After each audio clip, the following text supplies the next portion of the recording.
Welcome to treasure tutorials. Sabudana khichdi எப்படி பண்ணலாம் அப்படின்னு தான் பார்க்க போகிறோம். சாபுதானி கிச்சடி அப்படி இல்லைனா உப்புமான்னு கூட இதை சொல்லலாம். நான் ஒரு கப் அளவுக்கு சாபுதானா எடுத்து வச்சுருக்கேன். ஜவ்வரிசியை தான் சாபுதானான்னு சொல்லுவாங்க. இப்போ அது ஒரு பெரிய பவுலில் சேர்த்துக்கோங்க. ஒரு கப்பு ஜவ்வரிசிக்கு ஒரு கப்பு அளவுக்கு தண்ணி சேர்த்துக்கோங்க. நான் ஜவ்வரிசியை ஒரு வாட்டி வாஷ் பண்ணி எடுத்துகிட்டு வச்சுருக்கேன். அதில் தண்ணி சேர்த்துக்கிட்டோம். இப்போ இது 4 மணி நேரத்துலேருந்து 6 மணி நேரம் வரைக்கும் மினிமமாக ஊற வச்சு எடுத்துக்கணும்.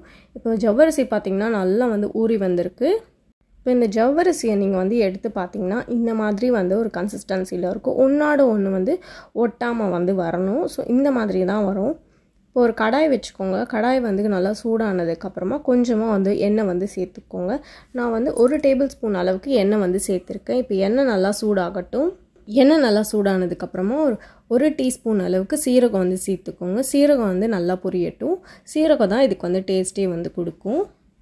நான் இப்போ இது கூடவே ஒரு உருளைக்கிழங்கு சேர்த்துருக்கேன். ஒரு உருளைக்கிழங்கு நல்லா வேக வச்சு சேர்த்துக்கிட்டேன். இல்லை நீங்கள் பச்சை உருளைக்கிழங்கே நீங்கள் சேர்க்குறதா இருந்தால் ரொம்ப குட்டி குட்டி பீசஸாக கட் பண்ணி சேர்த்துக்கலாம். அது உங்களோட ஆப்ஷனல் தான். இது சேர்த்துட்டு நல்லா மிக்ஸ் பண்ணி விடுங்க. இதுக்கு தேவையான அளவுக்கு உப்பு சேர்த்துக்கோங்க. உப்பு கம்மியாகவே சேர்த்துக்கோங்க. ஏன்னா ஜவ்வரிசிக்கு நிறைய உப்பு சேர்த்திங்கன்னா ரொம்ப உப்பாக இருக்கும். ஸோ கம்மியாகவே சேர்த்துக்கோங்க. பத்தலைன்னா திருப்பி கூட சேர்த்துக்கலாம். 3 டேபிள் ஸ்பூன் அளவுக்கு வறுத்த வேர்க்கடலை சேர்த்துக்கலாம். வேர்க்கடலையை சேர்த்துட்டு நல்லா இதை ஒரு வாட்டி மிக்ஸ் பண்ணி எடுத்துக்கலாம்.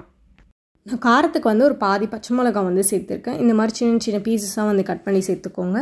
நீங்கள் நார்மலாக ஒரு 1லேருந்து 2 பச்சை மிளகா தாராளமாக சேர்த்துக்கலாம். இது ரொம்ப காரன்றதுனால நான் பாதி அளவுக்கு பச்சை மிளகா சேர்த்துருக்கேன். கூடவே கொஞ்சமாக கருவேப்பிலையும் சேர்த்துக்கோங்க. எல்லாத்தையும் சேர்த்துட்டு ஒரு வாட்டி நல்லா மிக்ஸ் பண்ணி எடுத்துக்கோங்க. இப்போ நம்மளுடைய மெயின் இன்க்ரீடியண்ட்டான ஜவ்வரிசி இப்போ சேர்த்துக்கலாம். ஜவ்வரிசியை மிக்ஸ் பண்ணும்போது அது உடையாமல் ஒன்றோட ஒன்று ஒட்டாமல் கொஞ்சம் பார்த்து மிக்ஸ் பண்ணி எடுத்துக்கோங்க. உங்களுக்கு தேவைப்பட்டால் ஒரு ஸ்பூன் எண்ணெய் கூட சேர்த்து நல்லா அதை மிக்ஸ் பண்ணி எடுத்துக்கோங்க. சில ஜவ்வரிசி ஒட்டி தான் வரும். சிலது நல்லா உதிரி உதிரியாக வரும். உங்களால் முடிஞ்ச அளவுக்கு 2லேருந்து 3 நிமிஷம் போல் அதை வேக வச்சு எடுத்துக்கோங்க. அவ்வளோ டைம்லேயே அது ஈஸியாக வெந்து வந்துடும். உங்களுக்கு தேவைப்பட்டால் மூடி போட்டு கூட நீங்கள் அதை வேக வச்சு எடுத்துக்கோங்க. இப்போ ஜவ்வரிசி நல்லா வெந்து வந்திருக்கு. கலர் நல்லாவே மாறி இருக்குது. இப்போ கலர் நல்லா சேஞ்ச் ஆனதுக்கப்புறமா அதுக்கு தேவையான அளவுக்கு கொத்தமல்லி போட்டு ஒரு வாட்டி மிக்ஸ் பண்ணி எடுத்துக்கோங்க. இது ஃபைனல் ஸ்டேஜாக கொஞ்சமாக ஒரு ½ லெமன் ஜூஸ் போல் சேர்த்துக்கோங்க. இந்த வீடியோ உங்களுக்கு பிடிச்சிருந்தா சேனலுக்கு சப்ஸ்கிரைப் பண்ணுங்கள். தேங்க்ஸ் ஃபார் வாட்சிங் அண்ட் கீப் சப்போர்ட்டிங்.